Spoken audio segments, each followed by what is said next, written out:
evening, everyone. And thank you for being a part of our live studio audience.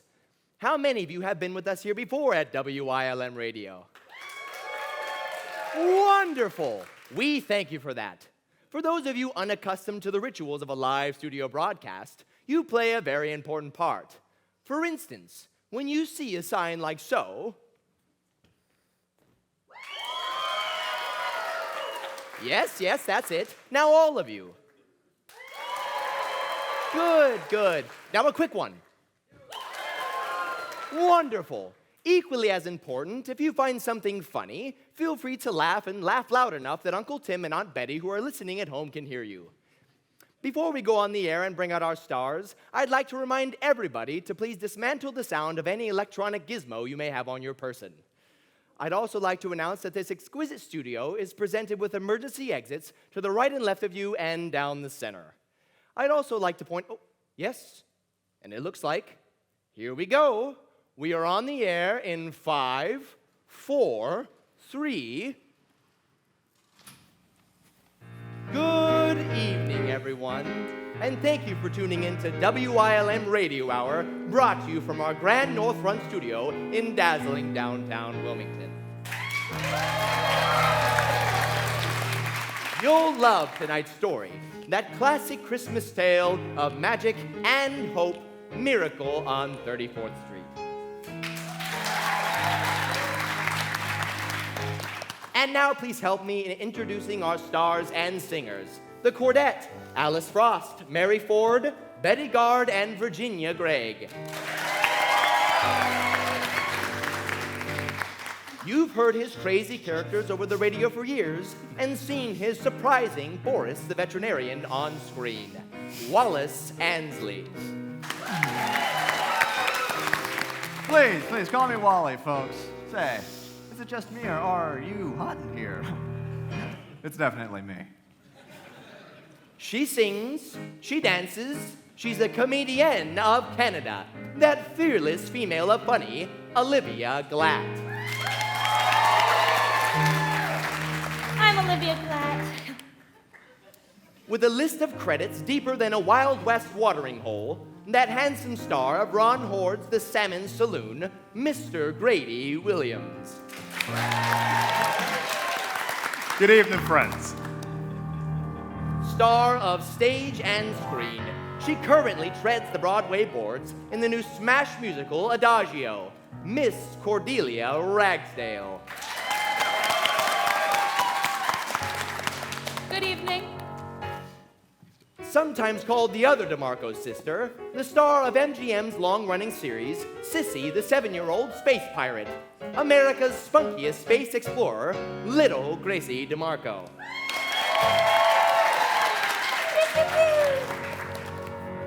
Who shines the light into the evil eyes of twisted evildoers? Beware the glare of the bulb. Here's the bulb himself, Christopher Van Lisberg.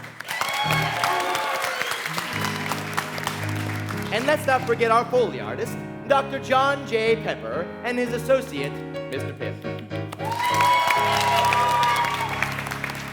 And you know me, electrifying your senses week after week in the studio I call my home. I'm Alex Mialdo. And now, WILM Radio presents Miracle on 34th Street, brought to you by Tupperware.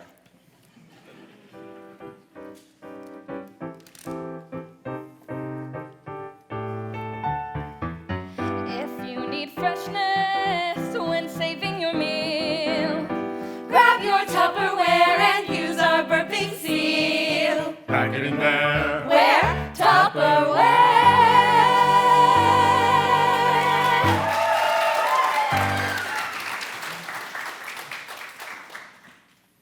It's Thanksgiving Day in downtown New York. On a broad avenue adjoining Central Park, an annual event is joyfully awaited by thousands. The spectacular parade presented by Macy's Department Store to herald in the Christmas season.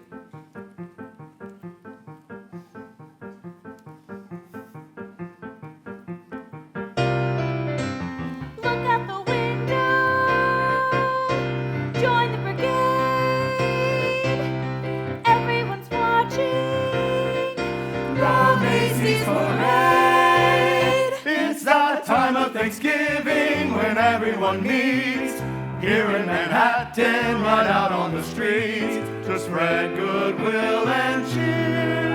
The most wonderful time of the year. We've got marching bands and cadets, And we've even got the Rockettes. and then all around you, from out of the sky, you won't believe your eyes. Everywhere,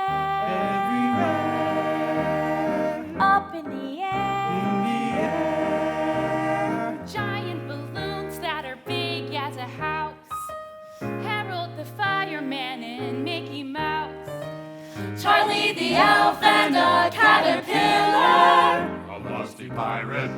He's quite a killer. Look up at the right time, and with any luck, you'll see a sailor by the name of Donald Duck. Look up in the sky. Where? Where? It's a bird, it's a plane, it's Superman. And Felix the cat. That wonderful, wonderful cat. So before you pop the cork, if you haven't seen Macy's, you haven't seen New York.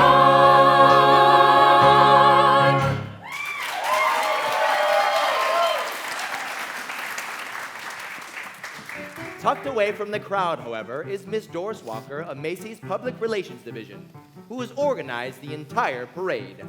While waiting for her department head, Mr. Shellhammer? she's dealing with a less than joyful situation.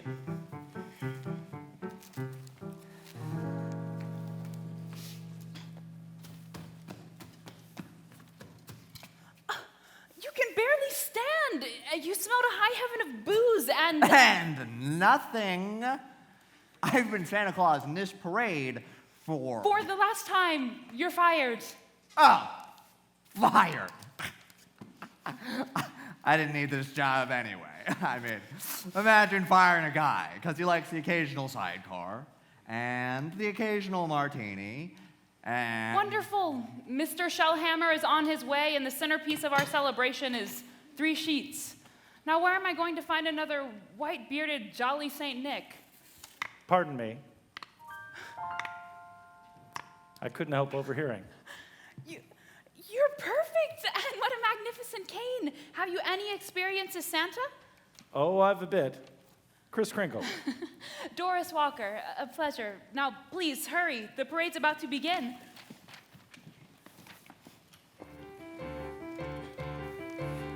Nothing goes together like Santa and Macy's.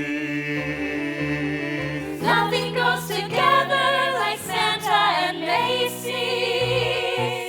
Joy to the world, the time has come. Kind Santa Claus is coming. Look, it's Santa Claus, here comes Santa, right down the lane. Look at that crazy crowd, they're really going insane. Oh. Jingle bells, jingle all the way.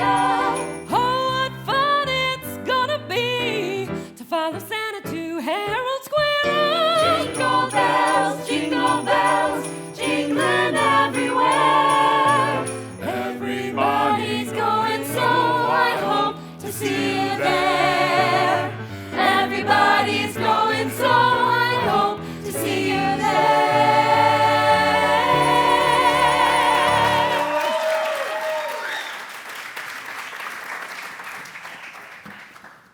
What do you think, Mr. Shellhammer? He's simply wonderful, Mrs. Walker. The most realistic Santa Claus I've ever seen. Oh, I bet he didn't even need any padding, did he? Padding? Well, didn't you see his tummy?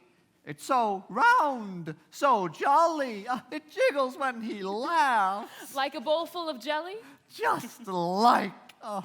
Where did you find this guy? I don't know. He tapped me on the shoulder with that beautiful cane. I turned around, and there he was. Huh. And just imagine, our old Santa Claus turned up to work tight. Tight as a knot. Just imagine if Mrs. Macy had seen him. Just imagine if Mrs. Gimble had seen him. Competition between our two stores is tough enough. Well, it sounds like the parade is about to start. Let's get to the curb. Not I, Mr. Shellhammer. But you worked so hard on the parade. Yes, and that's why I'm going home to relax. Besides, I can see it from there. I live right around the corner. Ah, yes, of course. Well, happy Thanksgiving, Mrs. Walker. And congratulations on finding the best Santa Claus in Macy's history. Nothing goes together like Santa and Macy. More than butter and bread. More than Hepburn and Tracy. So before you pop the cork, if you haven't seen Macy's, you haven't seen New York.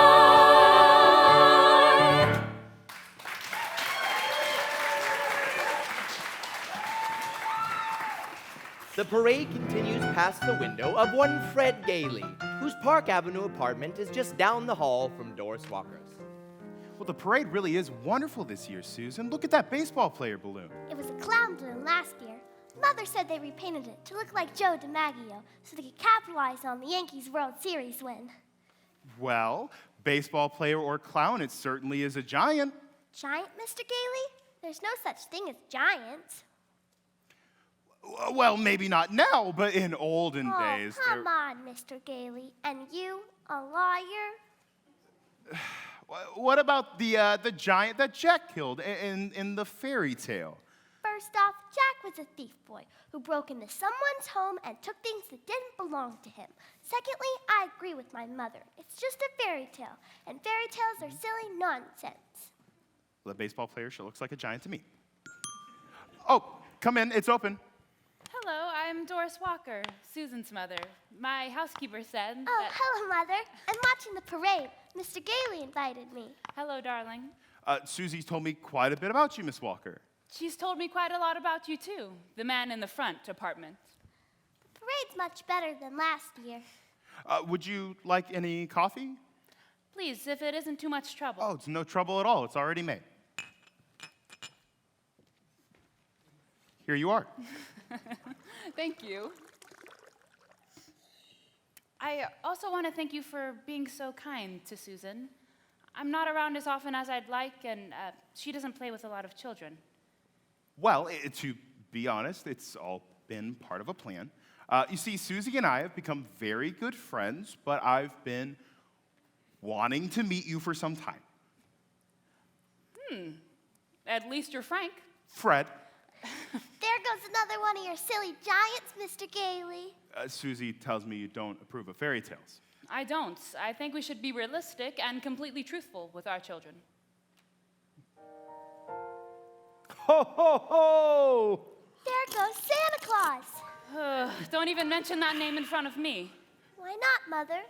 Well, that Santa Claus you see was a last-minute substitution. But why? Well, you know how the janitor was last New Year's? Oh, my. Tight as a knot. But look at this one. He fits the part, if that's your sort of thing. That's right. She never has. Well, that's the end of the parade. Mother, Yes?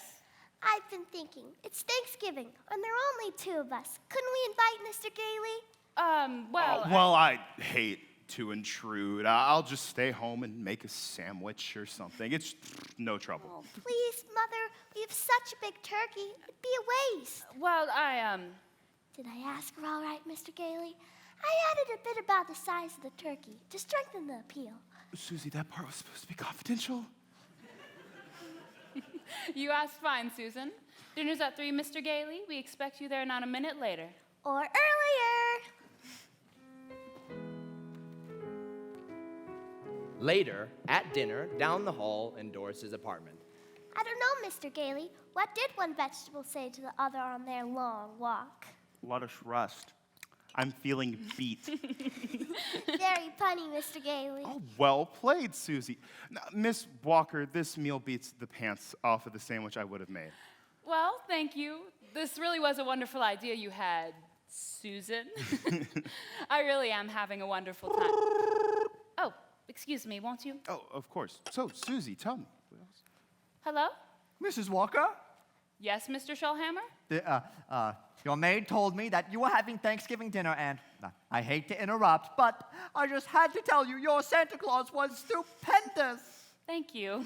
Mrs. Macy herself wants him to be our toy department Santa Claus. Oh, fine. Can you hire him? Oh, I already have. The way he captivated that crowd today. He's a natural born salesman. I can feel it. Good. We'll talk about it in the morning. Thanks for calling, Mr. Shellhammer.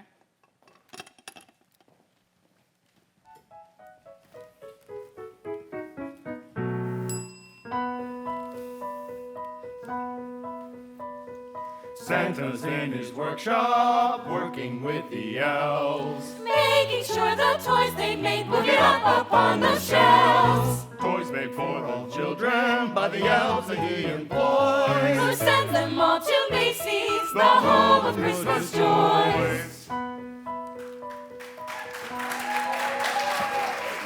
It's the day after Thanksgiving at Macy's department store, a day beloved by employees and customers alike, as Chris prepares for his first day of work. Here he is, Mr. Shellhammer. Here's Santa Claus. Oh, thank you, Elfie.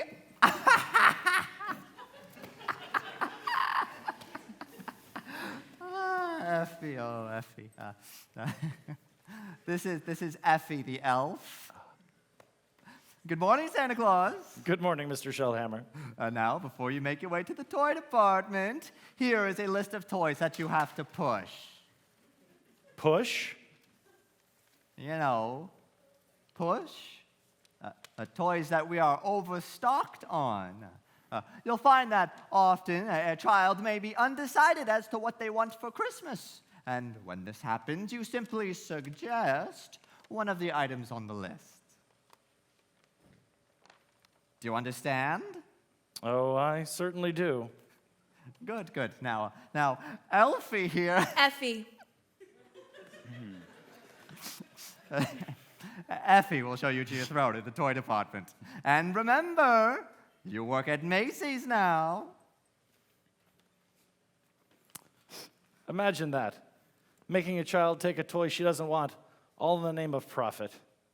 It's exactly what I've been fighting against for years. What's that, Mr. Kringle? The commercialization of Christmas. Toys, toys, toys for all the girls and boys. Let your shopping trip commence. Bring your dollars and good cents. For toys, toys, toys for all the girls and boys. 'Cause the holidays are perfect to do what makes life worth living. So come on down to Macy's. It's the season for giving.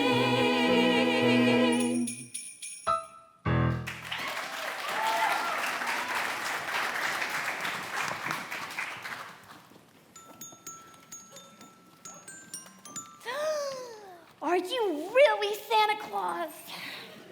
Of course I am. And what would you like for Christmas, little boy? I want a lead fire engine that squirts real live water, and I won't do it in the house, honest. Only in the backyard, I promise. Well, I can tell you're a very good boy. So I promise you'll get that fire engine. Mommy, see, I told you he'd get me one. Yeah, that's fine. That's just dandy. You wait over there, Mortimer. Mama wants to talk to Santa Claus personally. Yes, madam. Do you also have a Christmas request? Look, my kid wants a fire engine, and there ain't one to be had nowhere in town. Macy's ain't got one. Gimbel's ain't got one. Ain't nobody got one. My feet are killing me, and you say, okay, the kid gets one? Can't you sell him something you got here? But, madam, those very fire engines are available at Schnittkopf's on Lexington Avenue. Only $4.50 apiece, a real bargain. Schnittkopf's? Yes, indeed. Hey, I don't get it. Oh, I follow the toy market quite closely. No. I mean, Macy's is sending their customers to other stores? Are you kidding? Well, The important thing is for the child to be happy. Whether Macy's gets the profit or some other store shouldn't matter, as long as the child gets the toy. Don't you think so? Who, me? Yes, you. Yeah, sure. I just didn't think Macy's did. I don't get it. I just don't get it. Mortimer, put down the rocket! Come on, Elfie. Keep the line moving along. Who's next, please? Yes, Mr. Shellhammer. Come along, little girl. It's your turn to see Santa Claus. Hello, little girl, and what would you like? Roller skates! Then you shall have them. Mama, Santa's gonna bring me real roller skates! That is just wonderful. And you have fine skates here at Macy's, well, don't you, Santa Claus? Well, yes, we have skates here, but you know, I left some really wonderful skates at Gimbel's. You know, Gimbel's has exactly what this little girl desires. Merry Christmas. Gimbals. Is that what he said? Gimbals? Mr. Shellhammer, excuse me. Are you Mr. Shellhammer? Gimbals. That's what he did say. The sales lady said I should speak with you. Mother! Hold your horses, Mortimer. Gimbals? Look, I just want to congratulate you and Macy's on this wonderful stunt you're pulling. Gimbals? Imagine a big outfit like Macy's putting the spirit of Christmas in front of the commercial. Gimbals? From now on, I'm gonna be a regular Macy's customer. Mother! All right, Mortimer, we're going. Okay. Gimbals! Later that day. And here's the toy department, Mr. Gailey. Well, you certainly know a lot about Macy's, Susan. Well, as you know, my mother works here, and I'm very observant. But I still think it's silly you'd bring me here to meet Santa Claus when you could have easily dropped me off in my mother's office upstairs. Well, I just feel that maybe once you've met him, had a little conversation, you might start to believe. I doubt that. But I'm a reasonable person, Mr. Gailey, and I'm certainly willing to try. Come along, little girl. It's your turn. What a charming little girl. And what's your name? Susan Walker, what's yours? Mine? I'm Kris Kringle. I'm Santa Claus. Uh-huh. You don't believe that, eh? My mother's Doris Walker, you see, the lady who hired you. Ho, ho, ho. But I must say, you're the best-looking Santa I've ever seen. The most believable at any rate. Really? Well, your beard, for instance, it doesn't have one of those strings that goes over your ears. Well, that's because it's a real beard, just like I'm really Santa Claus. Go ahead, give it a pull. Ow! Oh my goodness, it's real! Yes, now please let go. Oh, I apologize. That's quite all right. Now, what can I get you for Christmas? Nothing, thank you. Whatever I want my mother will get for me, as long as it's sensible and doesn't cost too much. Oh, That's quite right, Susan. Oh, hello, Mother. Hello, Mr. Gailey. The explanation for this is really simple. Your housekeeper's mother sprained her ankle and, of course, asked me to come and drop Susan down at your office. But I thought since we were here, she might as well meet Santa. He's a nice old man, Mother. He is real whiskers. Yes, dear, a lot of old men have real whiskers like that. Would you go stand over there for a minute? I'd like to talk to Mr. Gailey. Of course, Mother. I'll be over by the dolls, the sensibly priced ones. I shouldn't have brought her to see Santa, is that it? Now you're making me feel completely Oh, heartless. no, I'm sorry. Don't you see? I tell Susan that Santa Claus is a myth, and you show her a very convincing old man with real whiskers. Who is she to believe? I understand, and I apologize. I acted out of turn, this I realize. Perhaps it wasn't my place, but if you've got a moment, I'd like to make my case. Proceed, counselor. The world is sometimes rough, at times it can be tough. A smile can liven up your face and help with the diffusing of feeling like you're losing a never-ending race. And there's nothing like the short reprieve that you can get from a little make-believe. Mr. Gailey, when Susan was a baby, her father and I were divorced. Yes, she told me. And ever since then, I've protected my child by teaching her realities. Even when those realities are banalities? We don't believe in fairy tales or fables, 'cause fantasy enables ideals you cannot obtain.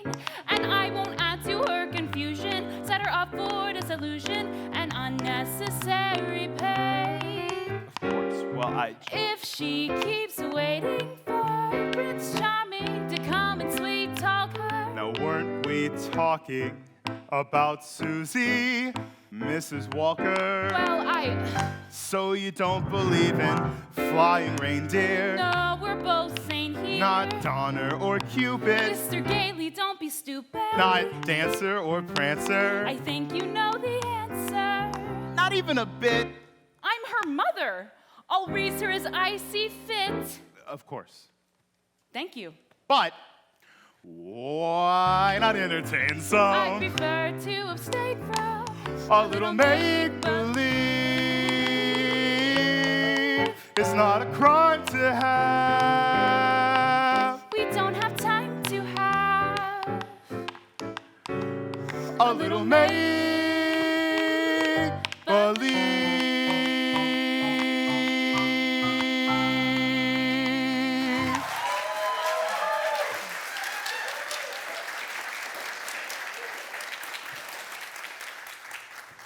I must ask you to respect my wishes. Of course, I meant no offense. Good evening, Mr. Gailey. All right, dear, the store's going to close soon. We'll run along to my office. Yes, Mother. Goodbye, Mr. Gailey. Towards the conclusion of the busy day, Chris makes his way up to Doris Walker's office.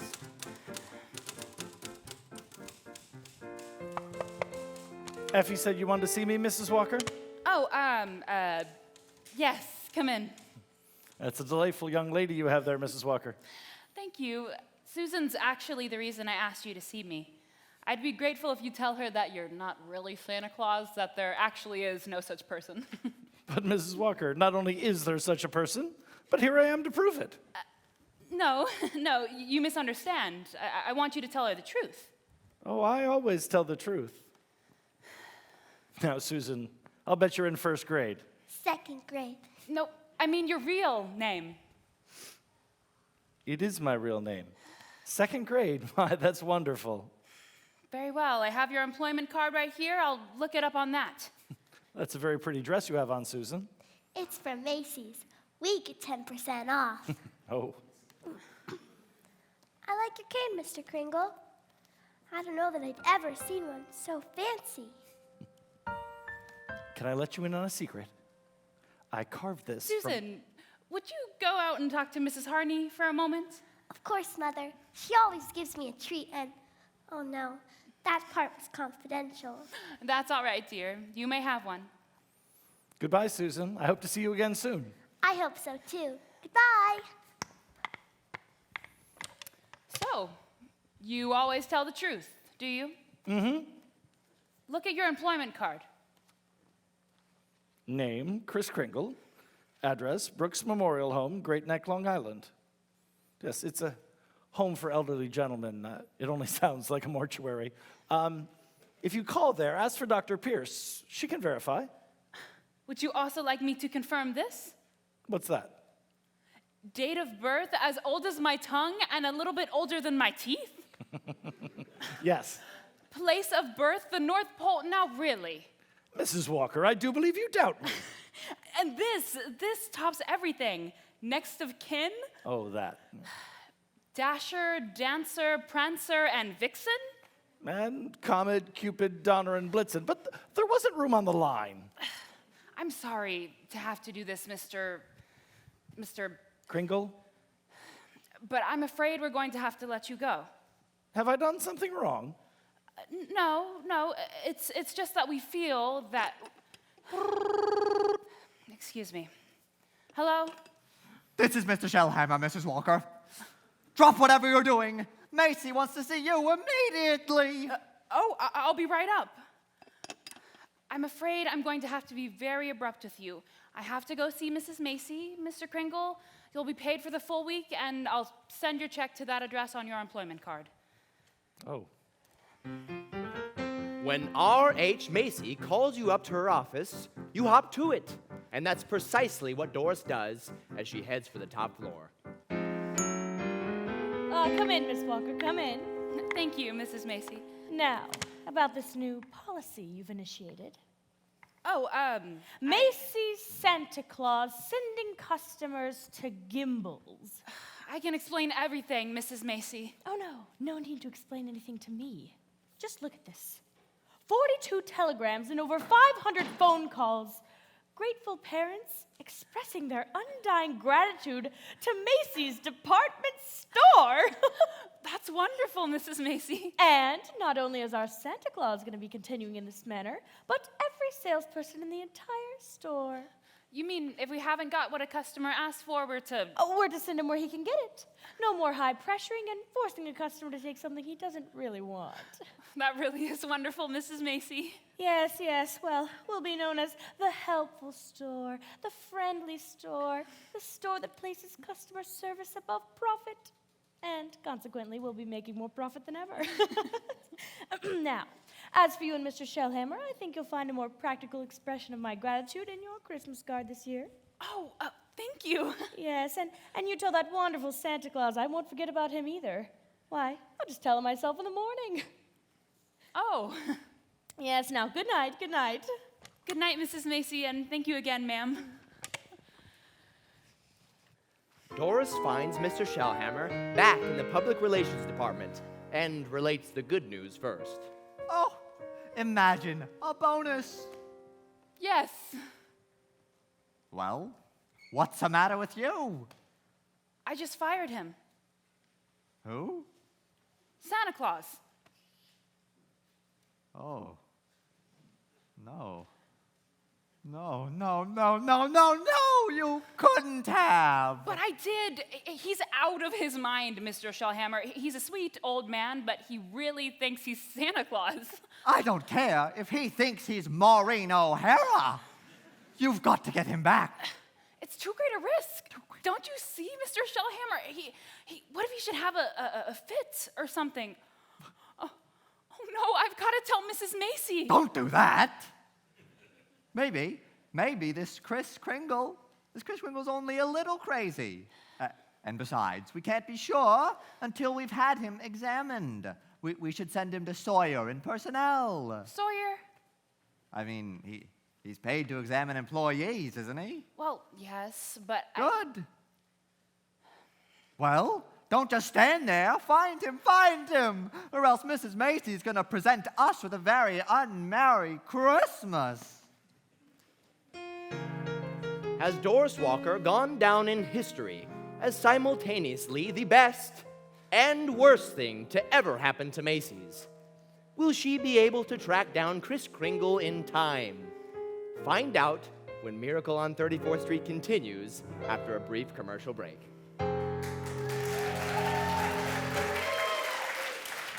And now a word from our sponsor, Radio Corporation of America.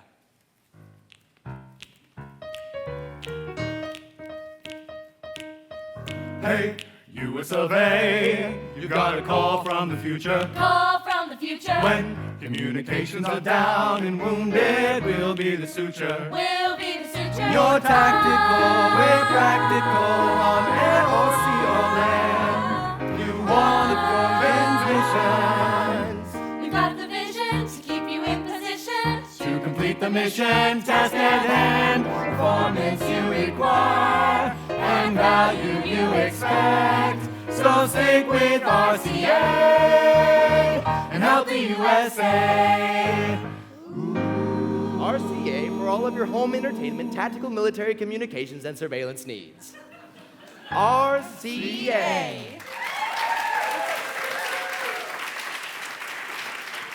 And now for part 2 of Miracle on 34th Street. After dismissing the best Santa Claus in Macy's history, Doris Walker contacted Dr. Pierce at the Brooks Memorial Home and now rushes to meet Kris Kringle underneath the beautiful trees outside of his home. Thank you for agreeing to see me, Mr. Kringle. I'm afraid I acted rather hastily and perhaps unfairly. Well, Mrs. Macy and I would like for you to stay on.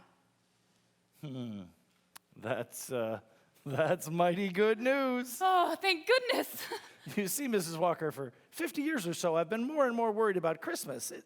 It's not just a thing, it's a state of mind. And that's what they've been changing. Well, I'm glad you're taking me back. Maybe I can do something about it. And I'm glad I met you and your daughter, too. You're my test case. We are?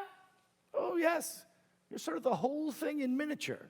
And if I can convince you, well, there's still hope. And if not, well, I guess I'm through. But I'll try. And I warn you, Mrs. Walker, I do not give up easily. I do admire your passion. Now, first thing in the morning, please report to Mr. Sawyer and personnel for an exam. Mental examination? Well, partly, yes. I don't mind. I've taken dozens. Haven't failed one yet. And I won't fail this one.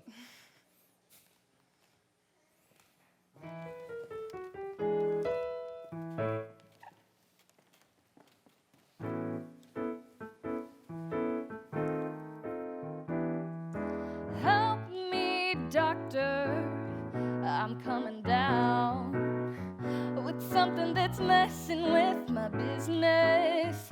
I can't stop being kind. I think I'm losing my mind. I think I'm coming down with a little case of Christmas.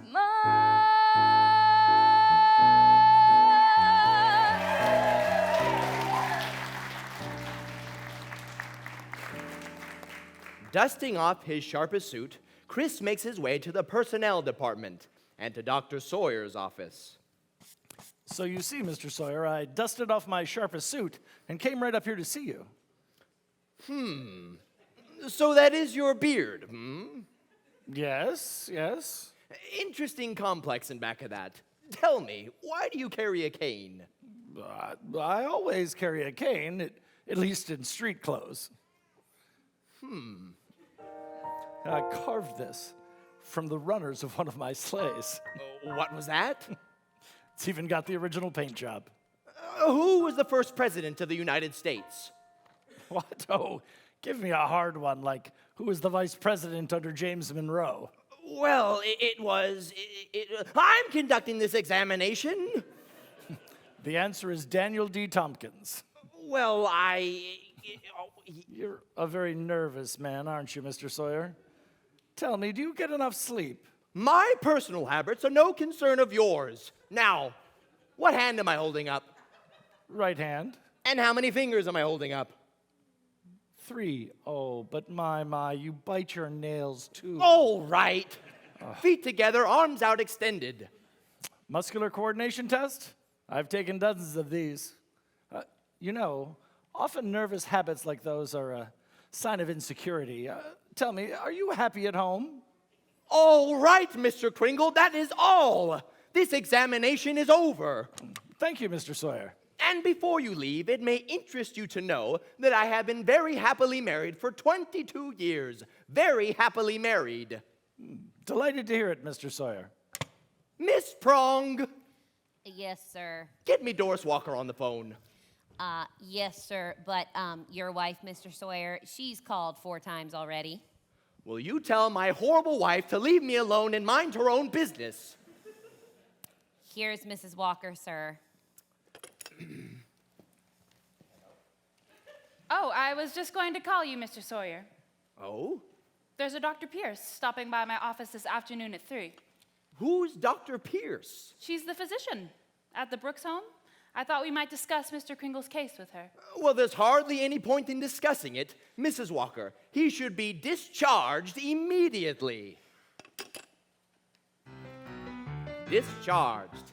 Thankfully, Dr. Pierce stops by Sawyer's office to set the record straight. How long have you known him, Dr. Pierce? Well, Mr. Kringle wandered into the home, say, 8 months ago, looked the place over and said, this'll do. And he just stayed. Has he ever told you his real name? Well, he said he was Kris Kringle, and we never pressed him further. Dr. Pierce, as I told Miss Walker, he should be dismissed immediately and sent to a mental institution. Just a minute, Mr. Sawyer. People are institutionalized to keep them from hurting others or themselves. He's deluded, thinking he's Santa Claus. It's a delusion for good. I found he only wants to be friendly and helpful. His whole manner suggests aggressiveness. Just look at the way he carries that cane. Mrs. Walker, naturally I can't discharge the man. So when he starts exhibiting his maniacal tendencies, and I assure you, he will, the responsibility is entirely yours. Well, I'm right back where I started. Mrs. Walker, I assure you, Kris Kringle has no maniacal tendencies. But if there's the slightest possibility of his causing any trouble... What trouble? All that need happen is a policeman asks his name, Kris Kringle, clang clang, and Macy's Santa Claus lands up in a psychopathic ward. You could avoid that pretty easily. Someone at the store could rent him a room, and they could come to work together. I'd just as soon he avoided that long train ride from Long Island anyhow. You mean sort of take custody of him? Exactly. Do you think Mr. Kringle would agree to that? I'm sure he will, Mrs. Walker. Well, in that case, now, who do I know who could rent him a room?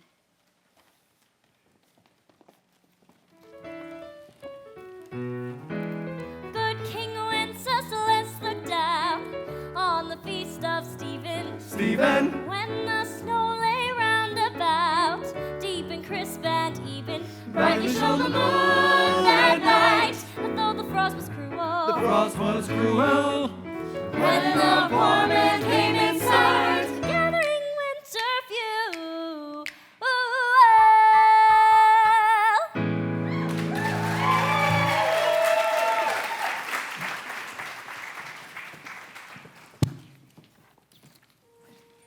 I'm glad you're going to have dinner with us, Mr. Kringle. Oh, thank you, Susan. I'm also very glad you're going to live next door with Mr. Gailey, Oh, why? because you're nice to talk to. Oh, well, I say, what a fine man that Mr. Gailey is. I mean, imagine allowing a mere stranger to share your apartment. He did it because Mother hinted it to him. Oh, well, still, I'm very grateful. What do you think of Mr. Gailey? He's become a dear friend of mine, better than most of the children at school. Oh? Shall I tell you what I did in school today? Oh, yes, please. Did you play any games? Yes, and a very silly game, too. Oh? They played zoo, and each child was supposed to be an animal. Oh, but Susan, they were just pretending. But that's what makes the game so silly. Well, in order to play the game, you just have to use imagination. Oh, that's when you see things, but they're not really there? Well, yes, but to me, imagination is more than that. It's a place. Now, you've heard of the French nation Yes, and the British nation? yes. Well, this is the Imagine Nation. A very interesting place, too. Now, how would you like to throw snowballs in summertime? What? Or be the Statue of Liberty in the morning, and in the afternoon fly south with a flock of geese? Well, I'm quite sure I'd like it, but It's simple, really. The next time they play zoo, you can be a turkey. I don't know how to be a turkey. Oh, come now, I'll show you. Bend over a little like this, and put your arms out like wings. Like this? Yes. Now bring your hands in and start flapping. That's it. That's as fine a bit of flapping as I've ever seen. Now start gobbling. Gobbling? Oh, yes, like this. Listen. Gobble, gobble, gobble, gobble, gobble, gobble, gobble. Come on, we'll do it together. Gobble and flap and gobble. Gobble, gobble, gobble, gobble, gobble, gobble. Gobble, gobble, gobble, gobble, gobble, gobble. Gobble, gobble, gobble. That's wonderful, Susan. Wonderful. You're doing a great job. Goodness me, they're making a racket in there. It sounds to me like they're having quite a bit of fun. Are you sure you don't want any help with the cooking? No, thank you. I'm just about done. But you can help me set the table. Of course. Before the turkeys arrived, you were telling me about your position. Yes, my position with Hayslip, Sherman, and Kinsey. They have been an excellent firm to work for, but being an exceptional lawyer myself, naturally, I'd like to open my own office. Naturally. All right, turkeys, flap over to the table. Dinner's ready. Try it, Mother, just try it. No, Susan, I don't. You mean like this? Oh, all right. Woo!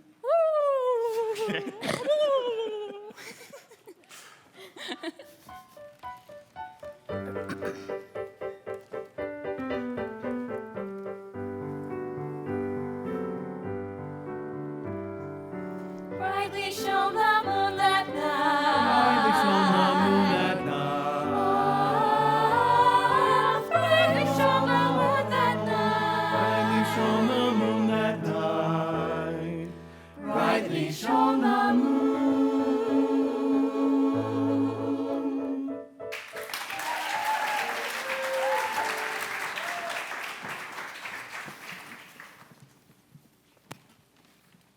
Susie, are you still awake? Uh-huh. Listen, Susie, before Mr. Gailey and I take our leave, surely there's something you'd like for Christmas, something even your mother doesn't know about? Come on, give me a chance. Well, I've certainly thought about something. Oh, what? It's right here. See? It's a picture of a house. A dollhouse, colonial architecture. No, not a doll's house. A real house. A real house? Yes, and if you're really Santa Claus, you can get it for me. But Susan, what could you possibly do with a big house? Live in it with my mother, and a big tree in the back, and a garden, and a... Oh, well, why even discuss it? Susie, can I keep this just in case? I guess so. Okay, well, I really must join Mr. Gailey before he leaves, but have a good night, turkey. Gobble, gobble, gobble, gobble, gobble, gobble. Good night, Mr. Kringle. Gobble, gobble, gobble.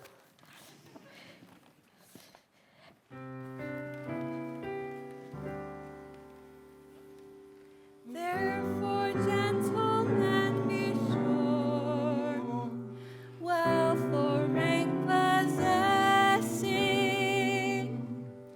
you who now will bless the poor, shall yourselves find blessing.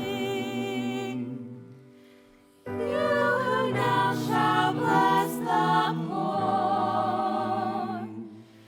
shall yourselves find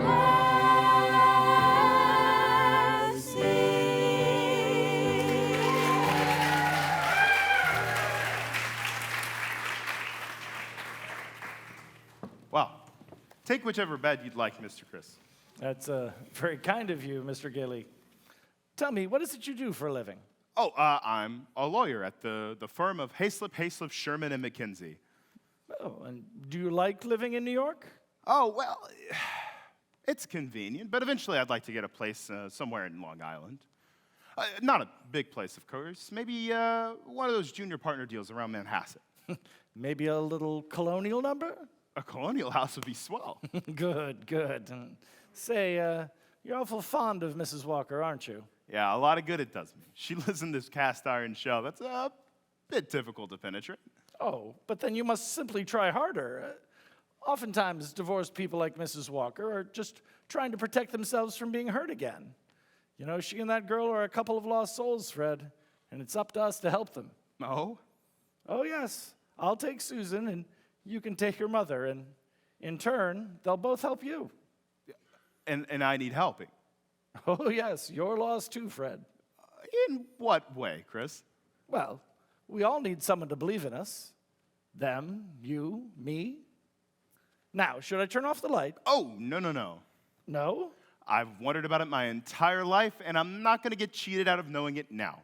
Does Santa Claus sleep with his whiskers inside or outside the covers? Oh, outside, Fred, outside, of course. The cold air helps them grow. Helps them grow.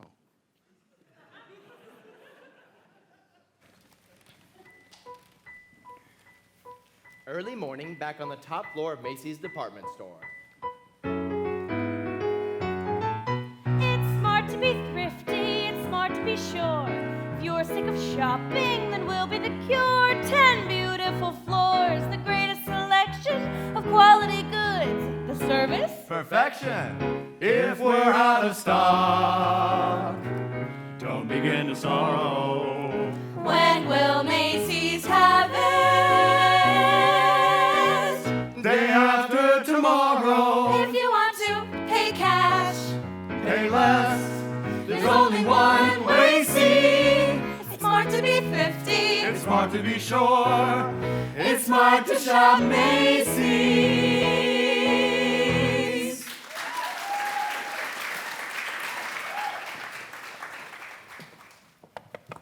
Come in, Miss Walker, come in. Thank you, Mrs. Macy. I've just heard something very exciting. Well, I have some very exciting news for you. You know that whole being kind to customers? It's over tripled our sales. Now, what do you think of that? I think that's wonderful, Mrs. Macy. And Gimbals thinks it's wonderful, too. Gimbals? Gimbals is adopting the same policy. Oh, you don't say. Yes, and as long as Gimbals is doing the same thing, why not some pictures for the newspapers? Pictures? You and Mrs. Gimbal shaking hands? R.H. Macy and Gimbals shaking hands? Well, yes. Yes, yes. With Santa Claus. That's a wonderful idea, Miss Walker. R.H. Macy and Gimbal shaking hands.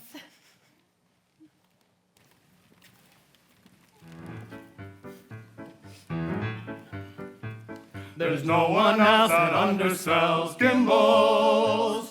The department store that excels Gimbals. Come on down to 33rd, facing Greeley Square. Everything that you might need, Gimbals has it there. Not just a store, an innovator, Gimbals. The first to have an escalator, Gimbals. 11 floors, the staff is bright and nimble. Select, don't settle at Gimbals. Gimbals.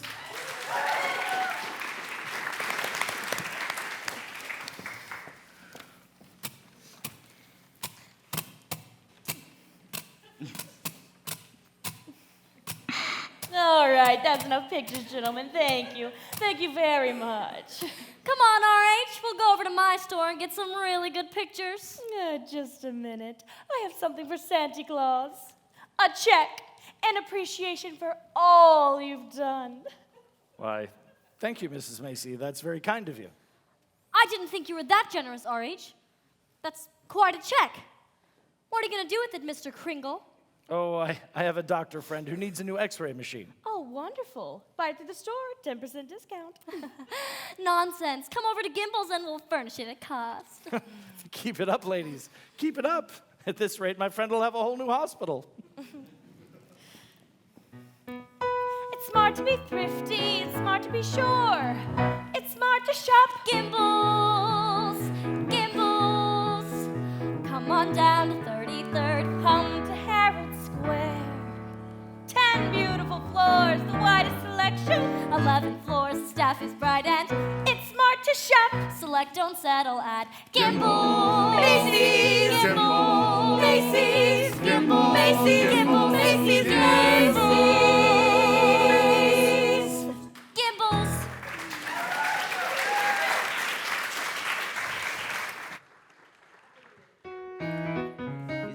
Chris and Effie ponder how the publicity photos turned out. How did the publicity photos turn out, Mr. Kringle? Oh, fine, fine. Say, do you want to play checkers during lunch, Effie? Oh, not today, Chris. I'm not feeling too good. Oh, what's wrong, Effie? Well, you remember how I was telling you I like to play Santa over at the Y and give out presents to all the kids? Yes. Well, I was talking to Mr. Sawyer about it, and he says that that's very bad.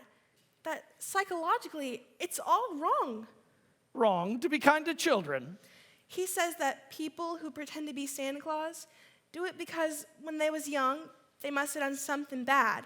And now they do something that they think is good to make up for it. You see? It's what he called a guilt complex. What else did he say was wrong, Effie? Oh, nothing much. Just that I hate my father. I didn't know it, but he says that I do. Excuse me. Hey, ain't you gonna have lunch? Later. Right now I have an appointment with Mr. Sawyer. Uh-oh, uh-oh. Uh-oh, uh-oh. Uh-oh, uh-oh. You better watch out. You better not lie. You better not pout. I'm telling you why. Santa Claus is coming. If you're on his list, then you're out of luck. Time has run out. Your goose has been plucked. Santa Claus is coming. You better watch out.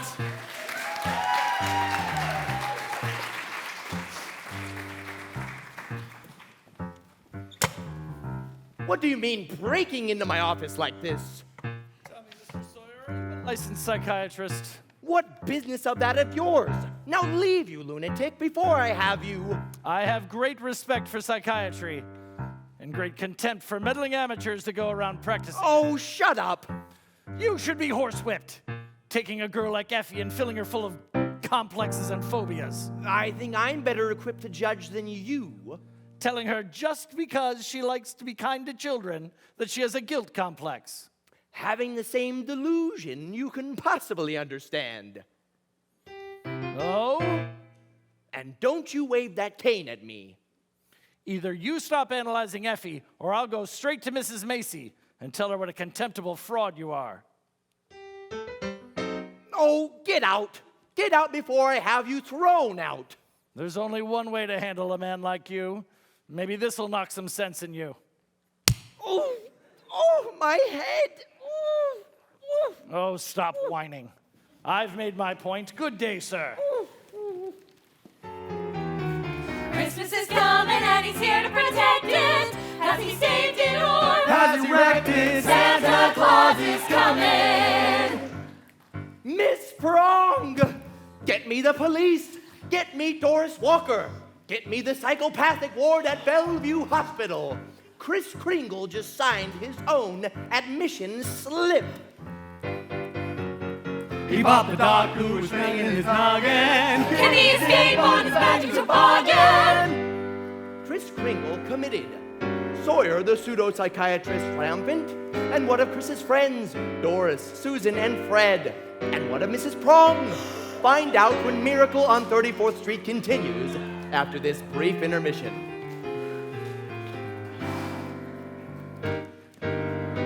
He's coming to town, so don't mess around. Santa Claus is coming. Santa Claus is coming. Santa Claus is coming to town.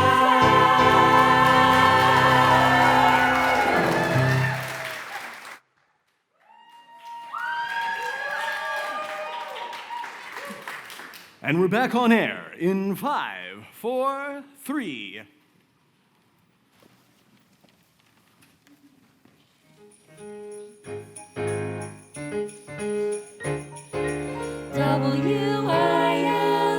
WILM. And now, a word from our sponsor, Lux Brand Soap.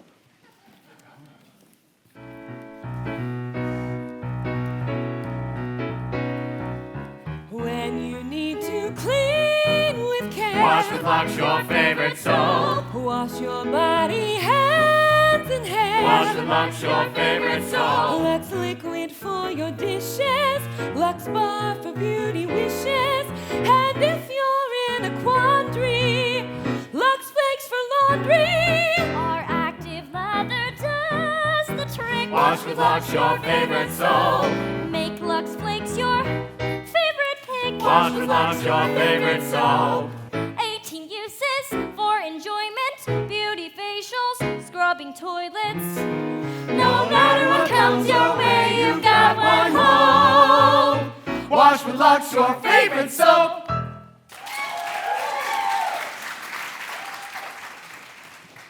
And now for part 3 of Miracle on 34th Street. Kris Kringle, who has opened the hearts of New York residents, sits alone in a holding room at Bellevue Hospital.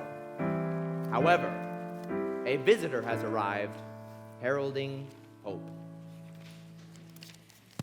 Mr. Kringle can see you now, Mr. Gailey. Thank you, nurse. Hello, Kris. Hello, Fred. Well, Kris, I've been speaking to the doctors, and they say that they've given you some tests. Oh, yeah, same old tests. Except this time you failed to pass them. Now, Kris, we both know you failed intentionally. Why? Why? Well, because I had such hopes. I really think Mrs. Walker was starting to believe in me, and then I find out she was only humoring me all along. Oh, but Doris had nothing to do with this, Kris. Mr. Sawyer had you sent up here, and by the time she found out about it, there was nothing she could do.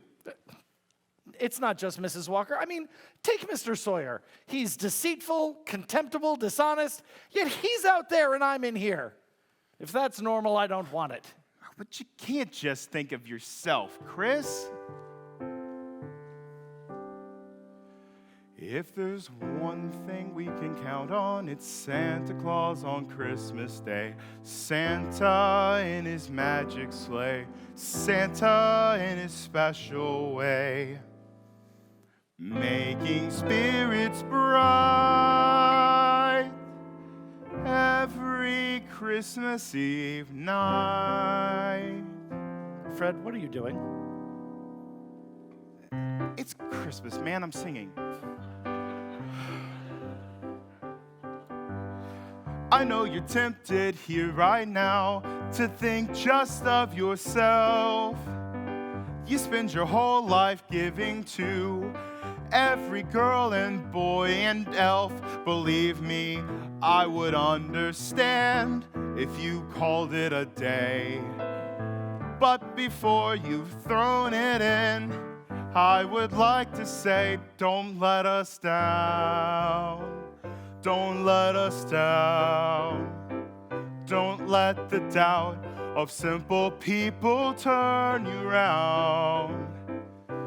Folks like me believe in what you stand for. In fact, all New York thinks you're the guy to strike up the band for. So bring back those rosy cheeks and wipe away your frown.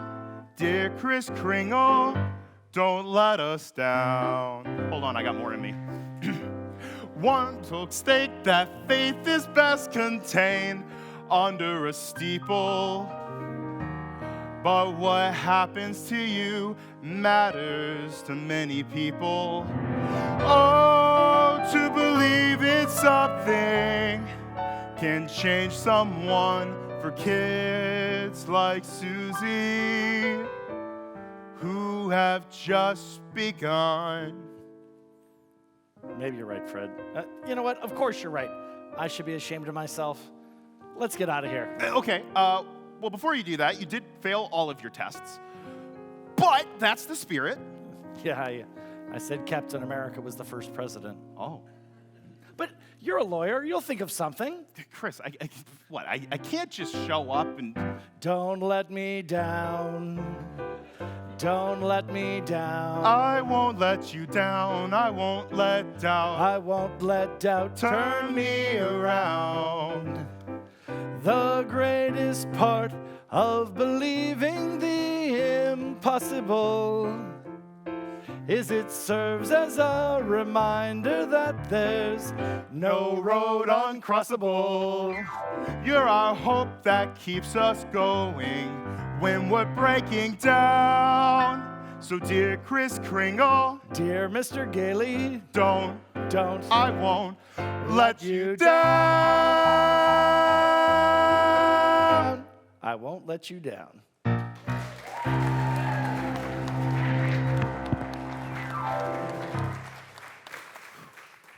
As had become their custom, Doris, Susan, and Fred clean up after dinner in Fred's apartment.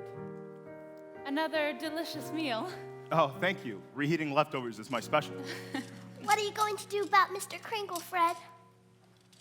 I'm not quite sure, Susie. Well, maybe some hot chocolate will help thaw my frozen brain. I'll get us all some. Thank you, Fred. Susan, will you pass me that plate, please? Susan? Fred is trying his best, isn't he, Mother? Of course, Susan. He'll help Chris. I do hope so. I think Fred can get to do great things if he applies himself. I feel the same way. Now, I'll finish cleaning up. I remember looking down at him from this window during the parade. He was so nice and kind and jolly. He doesn't deserve to be treated like this. I agree, darling. Now, close that window. You'll catch a chill. But it just started snowing. Look, Mother. I like to pretend I can see an entire world inside each snowflake. You like to pretend? Well, I do now since Mr. Kringle came along, and it's funny, Mother. What's funny, dear? The children at school seem different to me now. I look at them like I look at that snowflake. Each one's different. Each one shows me something new. I've started to look at people the same way, but that's had more to do with you, Doris. Thank you. Though I think Chris has contributed quite a bit. This hot chocolate recipe, for instance, it's perfect. It's because he's Santa Claus, of course. Do you really think so, Mother? It's because he's Santa Claus. Oh, of course. Fred? You've just given me the idea that I've been looking for.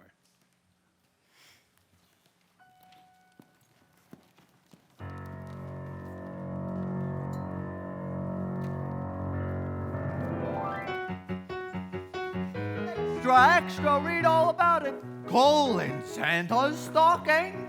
Extra, extra, 34 years for 34th Street Santa? Extra, extra, Daily Bulletin. Macy's Santa Claus to have a lunacy hearing. Extra, extra, New York Express. Kris Kringle crazy. Court case coming. Kitties cry calamity. The city is humming. Evening Dispatch, Dr. Stout, Sanity is Santa, who launched Goodwill campaign.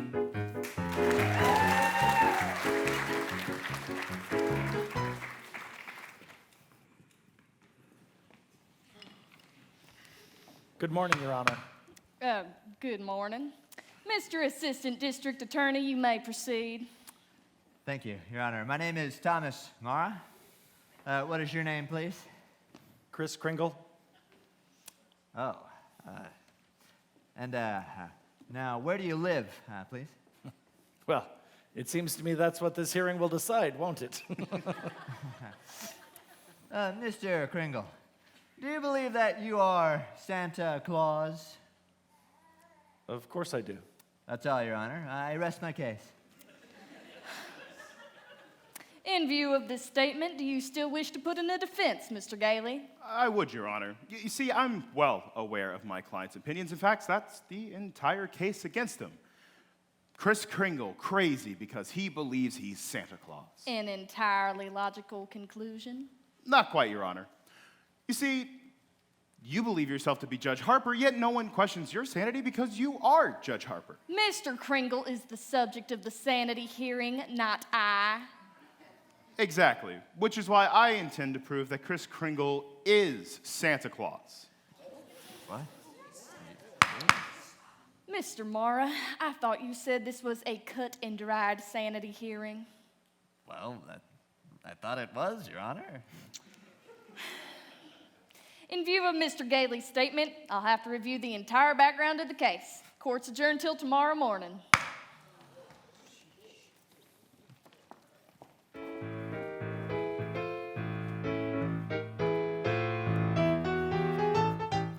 Deck the halls with boughs of holly. Fa la la la la, la la la la.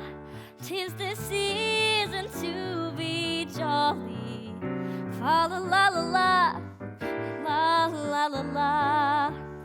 Don we now our gay apparel. Fa la la la la la. Trolled the ancient Yuletide carol. Fa la la la la. La la la la.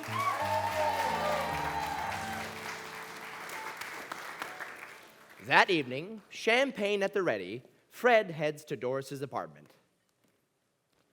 Sorry I'm late, darling, but get ready. We're going to celebrate tonight.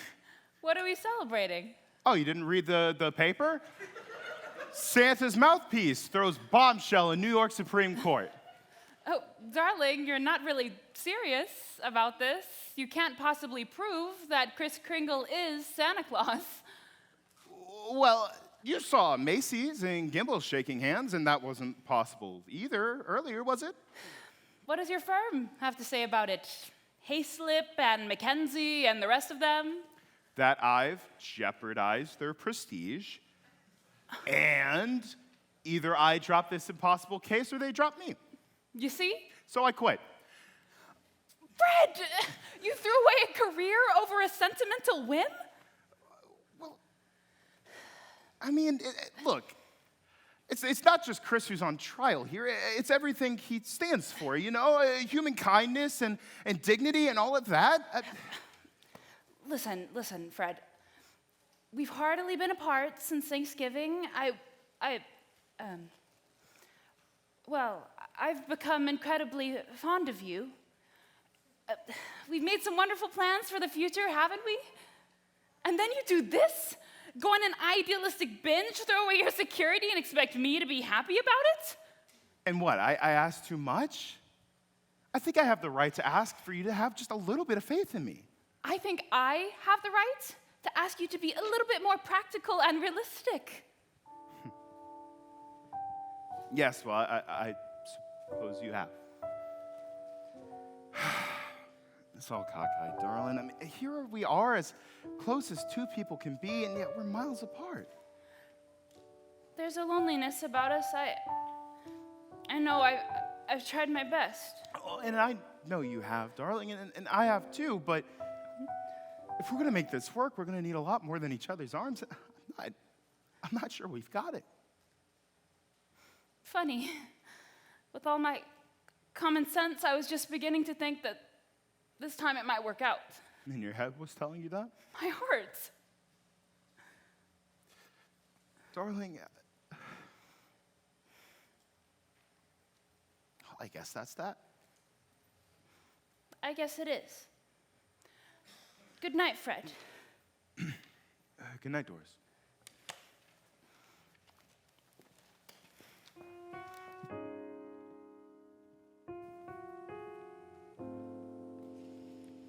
Fast away the old year passes. Fa la la la la la la la. Hail the new year, lads and lasses. Fa la la la la.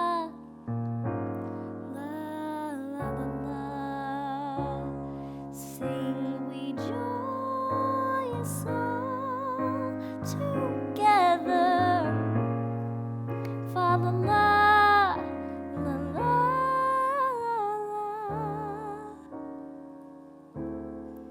Heedless of the wind and weather. Fa la la la la.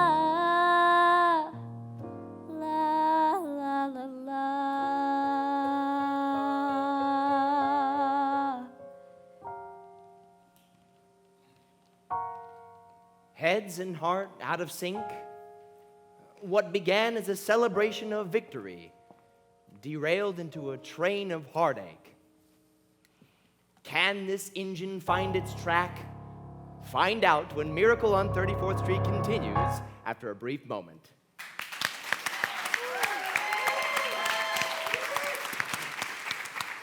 And now, another word from our sponsor, TJ Eckelberg Fashion Design Spectacle Frames.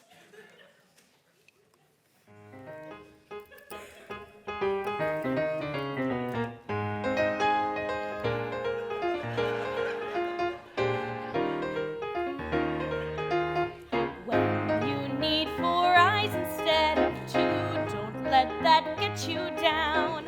For this parade of fashion frames, we'll let you go to town. With styles galore and lots of allure, TJ Eckelberg Fashion Design Spectacle Frames.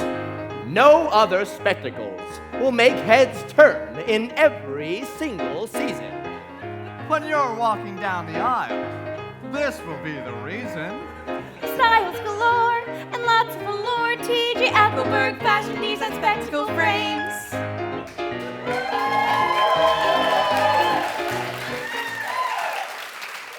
And now for part 4 of Miracle on 34th Street.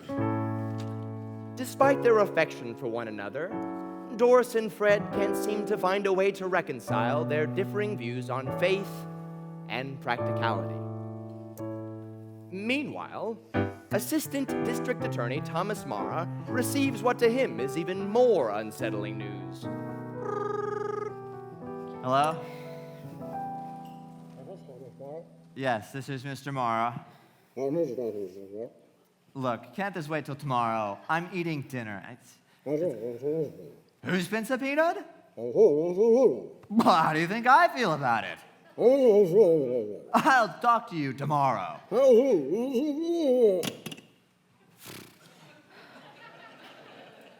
was that, dear?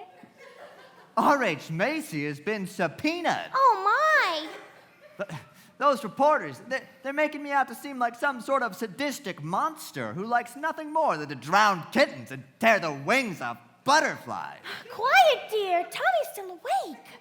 Oh, yeah. It'd just break his heart if he knew what his daddy was doing. I'm just doing my job as Assistant District Attorney. Well, you know something? I'm starting to agree with those reporters. That poor Mr. Kris Kringle seems like such a nice old man, and I don't see why you're persecuting him. I'm not persecuting him. I'm prosecuting him. And besides, I mean, I like the old guy too, but well, there's nothing I can do about it. You know what? Sometimes I wish I would have married a butcher or a plumber. Well, if I lose this case, you might just get your wish. R.H. Macy. I wonder what he's going to pull tomorrow.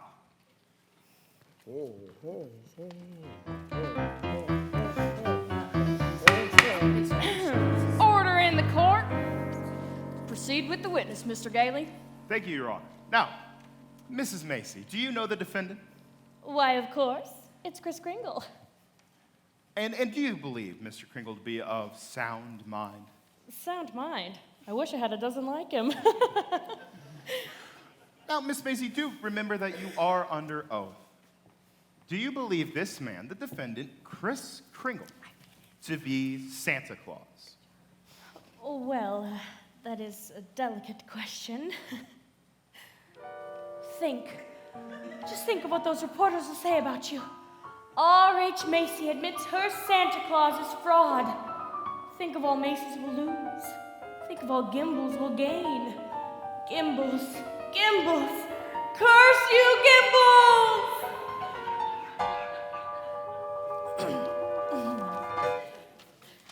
What did you just say, Miss Macy? Oh, nothing, Mr. Gailey, nothing. Right. Well, if you would answer my question, Miss Macy, do you believe Kris Kringle to be Santa Claus? Why, yes, I most certainly do. Now, Your Honor, I see my employee, Mr. Sawyer, sitting in this courtroom. May I address him? Yes, you may. Mr. Sawyer, just for the record, you're fired. What? Goodbye, Santa Claus. Goodbye, Mrs. Macy, and thank you. Your Honor, there's no such thing as Santa Claus, and everybody knows it. Can you prove that there isn't any? I will not even try. I'll not waste the court's time with such childish nonsense. I request an immediate ruling from this court. Is there or is there not a Santa Claus? Well, the court will take a brief recess to ponder the question.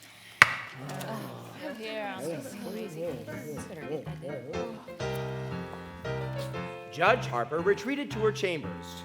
only to meet an old friend, a man of the cloth. Hello, Harper. Wow, Charlie, what are you doing in here? Can't an old friend visit you in your chambers? If you ask me, you never needed a friend like you do now. It's a good thing I'm a priest. You can confide in me. Are you referring to the Kringle case? I don't see what everyone's making such a fuss about. Well, Harper, that's Santa Claus you've got out there, and on trial for lunacy. This case is dynamite, and you're coming up for re-election soon. Charlie, do you know what happened last night? Martha brought the grandchildren over, and they wouldn't kiss Grandma. They wouldn't even talk to me. Little Billy, yay high, kicked me in the shin. You see what I mean? If you rule there is no Santa Claus, you better start looking for that chicken farm right now. I ain't going back to chicken farming. But I am a responsible judge. Can I actually rule that there is a Santa Claus? Well, because of what happens if you don't. The kids read about it and they don't hang up their stockings. Now, what happens to the toys that are supposed to be in those stockings? Well, nobody buys them. The toy manufacturers have to start laying off employees. And now you've got the AFL and the CIOs against you. Oh, and they're gonna say it with votes, see. Oh, and the department stores are gonna love you too. Listen here, wee lassie. And what about the Salvation Army? They've got a Santa Claus on every street corner. They take in a lot of money to help the poor, but you go ahead, Harper. You go in there and rule there is no Santa Claus, but you can count on just getting 2 votes. Your own and that district attorney out there. Just 1 vote, Charlie. He's a Republican. Oh, dear.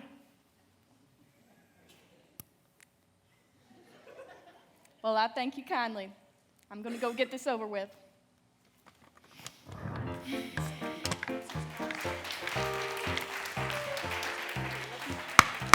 Order! The question of Santa Claus seems to largely be a matter of opinion. The tradition of American justice demands a broad and unprejudiced view of such a controversial matter. But, Your Honor. Therefore, the court will proceed with an open mind and hear out evidence on both sides of the case. But the burden of proof clearly rests with my opponent. Can he produce 1 bit of evidence to support his views? If Your Honor, please, I can. I'd like to ask Thomas Mara to take the stand. Thomas Mara. I don't know how that's supposed to happen. Me? No, excuse me, Thomas Mara Jr. I believe he and his mother are in court today. Hi, Papa. Hi. Now, Tommy, you know the difference between lying and telling the truth, don't you? Everybody knows you should never tell a lie, especially in court. And do you believe in Santa Claus? I sure do. Gosh, he got me a brand new sled last year. And what does Santa Claus look like, Tommy? There he is, sitting right over there. Your Honor, I protest. Overruled. Now, Tommy, why are you so certain that there is a Santa Claus? Because my papa told me so. Didn't you, Papa?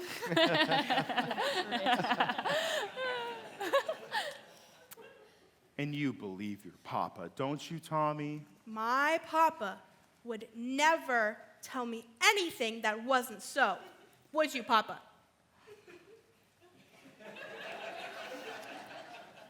Thank you, Tommy. You can go back to your mama now. See you later, Papa. You certainly will. Your Honor. Oh, and don't forget Santa Claus. This year, I want a football helmet. Oh, don't worry, you'll get it, Tommy. Mr. Kringle, if you don't mind. Oh, sorry, sir. The state of New York concedes the existence of a Santa Claus, but in so doing, we request that Mr. Gailey stop representing personal opinion as evidence. We request that he submit an authority that man right there is the one and only Santa Claus. Your point is well taken, Mr. Mara. Well, Mr. Gailey, are you prepared to prove to the court that Kris Kringle is the Santa Claus on the basis of unprejudiced authority? Well, not just yet, Your Honor. I ask for an adjournment until this time tomorrow. Thank the Lord in heaven. I mean very well. Court's adjourned till tomorrow afternoon.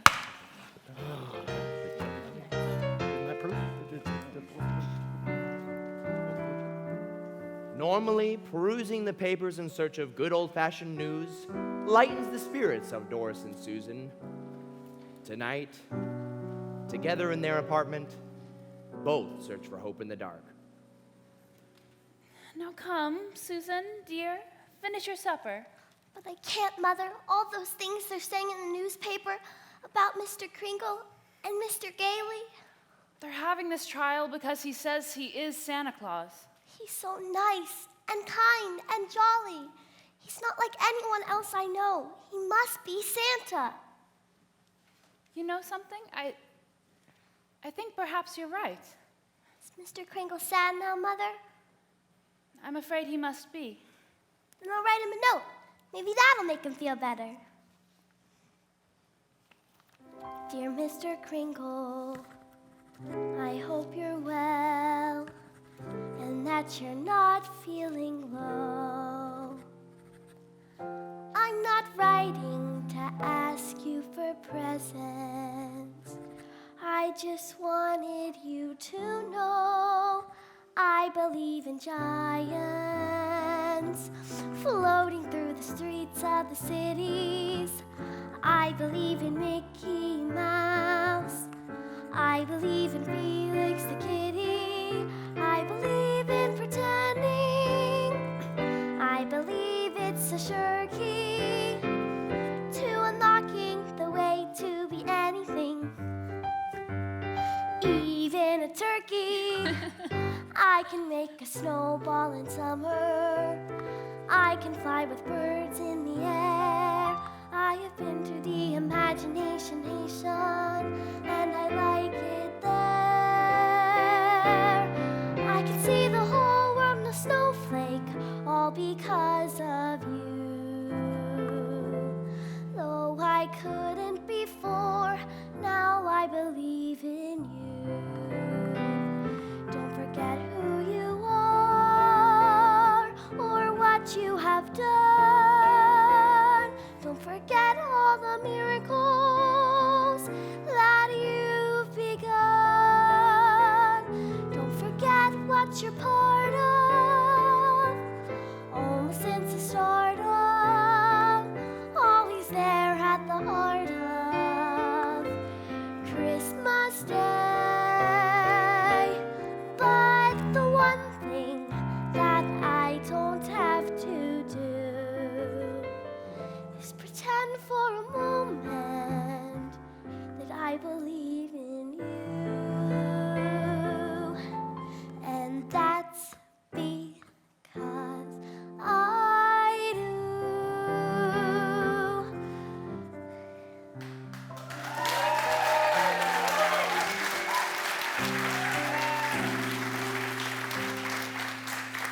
All finished. Where shall I send it? Send it to the New York County Courthouse. Just a moment before you seal it, I'd like to write something. What did you write, Mother? I believe in you too,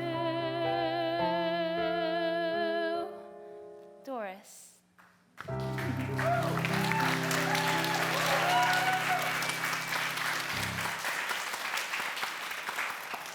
Go take your bath, darling. Yes, Mother.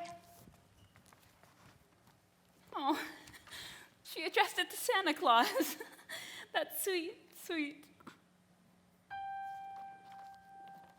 She addressed it to Santa Claus? Susan, I'll be right back. I'm heading down the hall to Mr. Gailey's. All right, Mother, but you can call him Fred. I know how you really feel about him. Zipping down the hall, Doris gives Fred's apartment door the what for. Fred, oh Fred, please open up. Just a minute, Susan, I'm coming. Or Doris. Now, what is it? Oh, my gosh. You almost knocked me over. I was going to let you in. I'm sorry, Fred. And I'm sorry. Look, I've been thinking. I've been thinking too, and that's why I'm here. Right, and the way we last left things, it wasn't fair of me. And it wasn't fair of me either, but you need to listen. And I have listened to both my head and my heart. Fred, this letter. And I was thinking we need to meet in the middle of common sense and faith. See, Doris, I love... Fred, of course we're going to meet in the middle and make this work. Of course you love me, and of course I love you, but right now, I need you to listen. This letter very well could save Mr. Kringle and your reputation. Okay. It's addressed to Santa Claus. That's so sweet. How many letters to Santa Claus do you suppose the post office has? Oh, I don't know, darling. Probably thousands. Doris, I love you.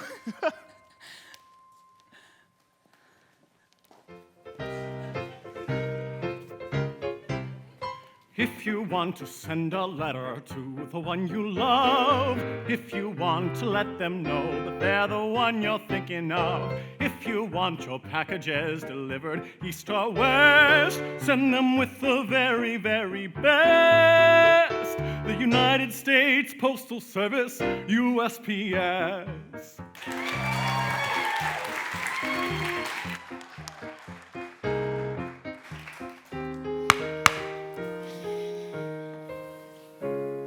And since the defense has been unable to produce a single shred of evidence that that man right there is the one and only Santa Claus, and since it's Christmas Eve, Your Honor, I request that these commitment papers be signed immediately. Your Honor, I protest. I do have evidence, and during Mr. Morrow's oration, my client was handed the evidence to which I refer. What evidence? This letter, Your Honor. Go ahead, Mr. Kringle. It's from Susan Walker. She believes in me. This letter means more to me than anything in the whole world. Your Honor, that letter was delivered by the United States Postal Service, an official agency of the American government. Now, the USPS is one of the largest business concerns in the entire world. Last year alone, it made over $1 billion in revenue, and this Your Honor, I'm sure we're all gratified that the Post Office Department is going along so well. But what bearing does that have on the sanity of this man? My point is that the USPS is a model of efficiency. Furthermore, the laws of this country make it a criminal offense to willfully misdirect any mail, any packages to the wrong recipient. The state of New York is second to none in its admiration of the Post Office Department. We are happy to concede that the Post Office Department is a model of authority, efficiency, and prosperity. For the record, Mr. Marr. For the record, anything to get on with this case. Thank you. Your Honor, that letter is positive proof that a One letter is hardly positive proof. I have further exhibits, but frankly, I hesitate to produce them. Come, Mr. Gailey. Put them here on my desk. Well, now, Your Honor. Young man, I said put them on my desk. All right, boys, bring them in. So much mail. Your Honor, what's this? Oh, post carriage. Now, everyone, empty those sacks on Judge Harper's desk, lest we all be held in contempt of court. Wait just a minute here. We will do it, Your Honor. Through rain, through sleet, through courtrooms, anything. We deliver. Through rain or snow or sleet, any climate that abounds, we'll brave any weather for swift completion of our rounds.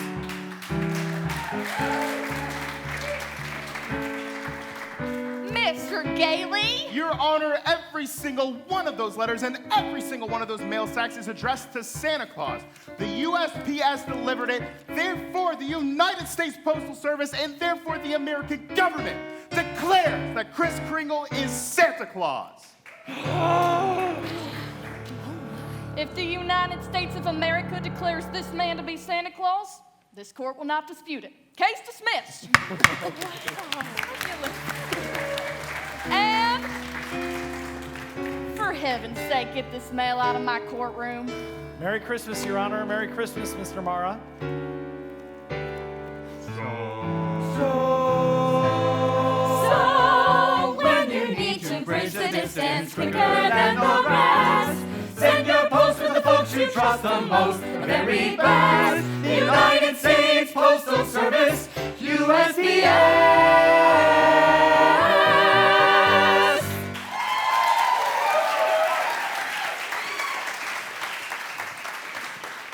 As soon as Chris got out of court, he went straight to Macy's to see Doris. So as soon as I got out of court, I came straight here to Macy's to see you, Doris. Oh, Chris, I'm so glad you won. Yes, well, I hear I have you to thank as well. Well, it certainly was a team effort. I'm sure. Listen, we're having a party at the Brooks home tomorrow, a Christmas party, and we really hope that you and Susan can attend. We'll be there, Chris. Oh, Chris, couldn't you come home and have dinner with us tonight? Tonight? Now? Doris, it's Christmas Eve.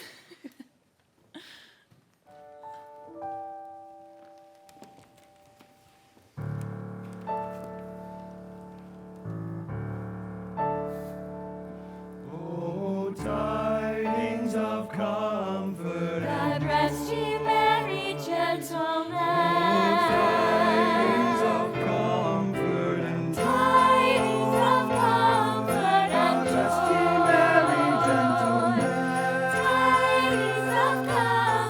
and joy. God rest ye merry.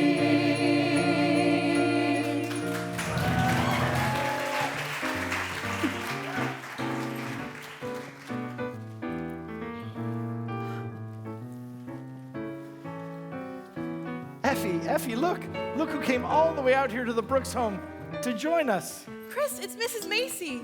And Mrs. Gimbel. And they're toasting. Over at the other end of the party. But, Susie, darling, you got so many presents. Not the one I wanted. Not the one Mr. Kringle was gonna get for me. Well, what was it? Doesn't matter. I knew I wouldn't get it.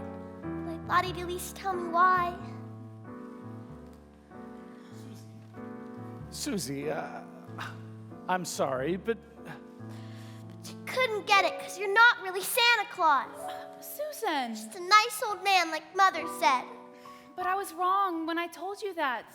You must believe in Mr. Kringle and keep right on doing it. You must have faith in him. But that doesn't make sense, Mother. That's not practical. Faith is believing in things when common sense tells you not to. What?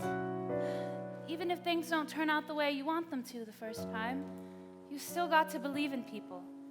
I found that out. Hello, darling. Fred! Mr. Gailey! Merry Christmas, Susie. Gosh, you just got here and we're already ready to leave. Well, no, I've been here. Oh, And if you're ready to go, then I'll drive you home. Fred, before you go, here's a map I made. You'll miss a lot of traffic this way. Now listen, about 4 miles south, you'll find Ashley Avenue. That's the address you want, Ashley Avenue. Thank you, Chris. And Merry Christmas, Santa Claus. Merry Christmas, Fred. And to you, too. And you as well, Susan. oh, Mr. Kringle. I believe. I do. Silly, I suppose, but I do. I know you do, Susan. And I believe in you.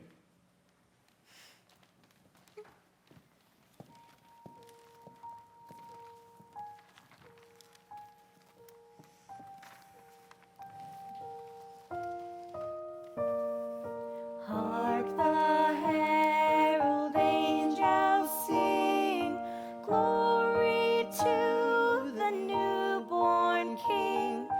Peace on earth and mercy mild,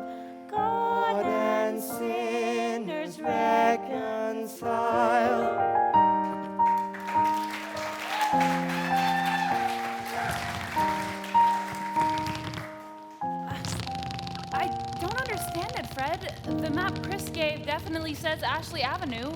We've been on Ashley Oh, Avenue. stop the car, Fred! Stop the car, please!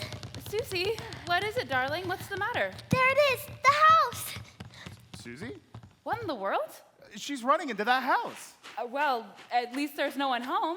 It's brand new. It's just been built. Yeah, for sale, this sign says.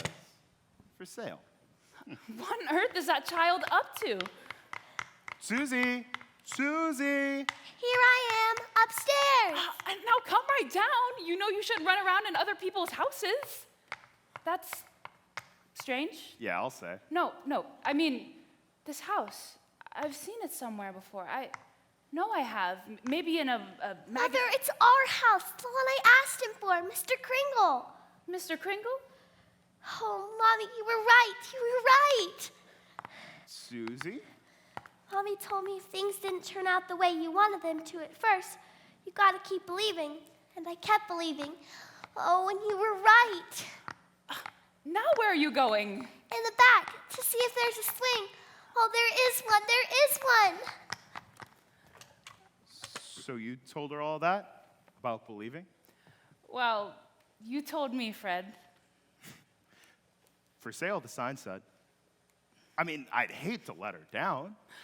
Oh, I never really doubted you, Fred. It was just my silly common sense. Oh, but there's nothing silly about your common sense. It even makes sense to believe in us now. Your brilliant idea about the letters and my equally brilliant execution. We must be a very good team to take some random old man and legally prove to the world that he's Santa Claus. Now, we both know that couldn't possibly be. Anyway. Fred. Oh, no. There, in the corner by the fireplace. A can. Chris's can. It can't be. It couldn't. Carved from an old sleigh. You know, maybe we didn't do something so remarkable after all. Maybe it wasn't us at all.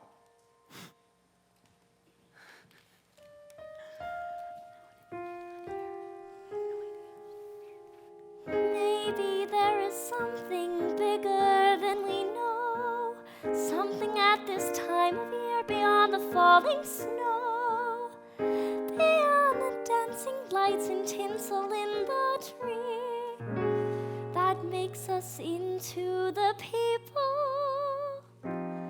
we always wish that we could be. Maybe there are miracles we can't begin to understand. Maybe there are miracles if you just reach out your hand. In the season of forgiving, where all can start again, do a better job of living. Give kindness to your fellow man. And if you believe in them and they believe in you, it can make a miracle happen to you. So, peace on earth, goodwill to men. Believe you can begin again, just like in a Christmas song. But Christmas is a state of mind. Have faith in someone and you'll find that maybe there are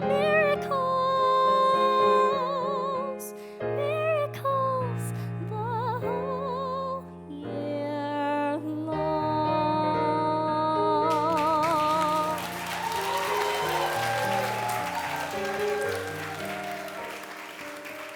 Their faith restored. Doris, Susan, Fred, the citizens of New York, the citizens of Wilmington, have perhaps found a reason to believe in not only an idea, but in a tangible flesh and blood connection to one another. They're filled with that intangible dream stuff, hope. They'll take care of each other from now on. They'll love their fellows, and they'll soar through the snow. Will you?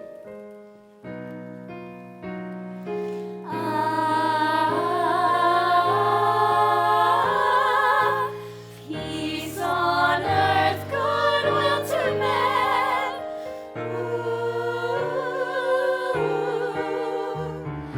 Just like in a Christmas song.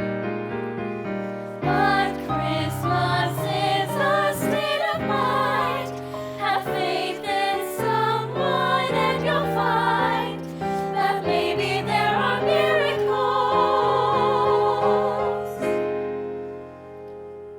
Miracles the whole year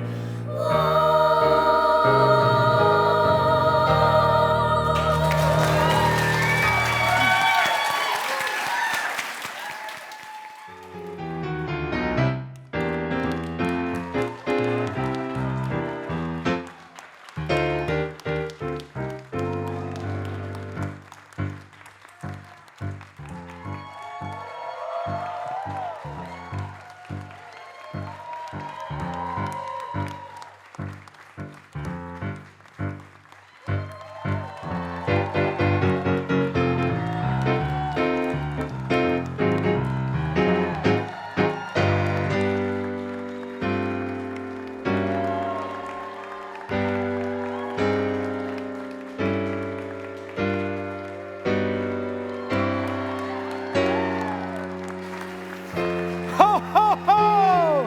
Merry Christmas! He's coming to town, so don't mess around.